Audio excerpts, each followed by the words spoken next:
नमस्कार, आज आपण बनवणार आहे पोहे. पोह्यासाठी लागणारे साहित्य आहे कांदा, कढीपत्ता, लिंबू, हिरवी मिरची, बटाटा, कोथिंबीर, जिरे, मोहरी, हळद आणि हे बघा पोहे. हे पोहे मी धुवून घेतलेले आहे 2 पाण्याने स्वच्छ. आणि इथं ठेवलेली आहे कढई. कढईमध्ये टाकले तेल. तेलामध्ये टाकते मोहरी. हे बघा मोहरी टाकली. मोहरी लागली तडतडायला की त्याच्यामध्ये घालायचं आपल्याला थोडंसं जिरं.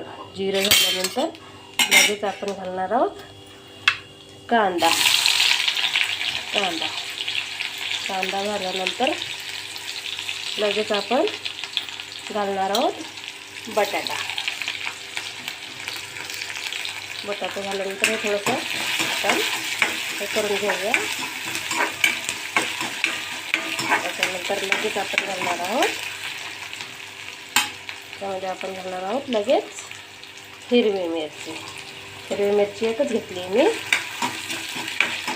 आणि हे थोडं आपण होऊ देऊ 5 मिनिटं. नंतर लगेच आपण घालणार आहोत शेंगदाणे. हे थोडंसं बारीक गॅसवर होऊ देऊ. नंतर त्याच्यामध्ये लगेच घालणार आहोत कढीपत्ता. कांदा थोडासा चांगला लाल होऊ द्यायचा. हे बघा इकडे झाला आहे आपला कांदा. बटाटा पण चांगला शिजला आहे. आपण बघून घेऊ. हे बघा हे शिजला आहे बटाटा. हिच्यामध्ये आपण घातली थोडीशी हळद. त्याच्यामध्ये थोडंसं मीठ पण घालून घेतलेलं आहे. त्याच्यानंतर आपण हे पोहे याच्यामध्ये टाकून घेऊया. आता तेलामध्ये सगळे टाकून घेऊया.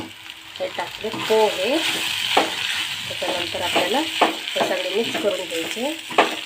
मिक्स झाल्यानंतर त्याच्यामध्ये घालायचं आपल्याला कोथिंबीर. छानपैकी असा हिरवागार असा कोथिंबीर घालायचा आहे.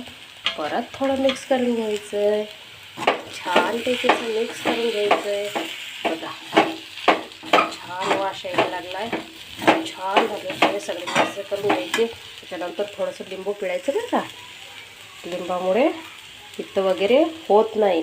आणि हे बघा असे झाले पोहे. खूप छान झालेले आहे. वास पण खूप छान यायला लागला आहे. हे बघा किती छान तयार झालेले आहे आपले पोहे. नक्की करून बघा बरं का. आणि कमेंटमध्ये नक्की सांगा कसे बनले पोहे. थँक्यू. धन्यवाद.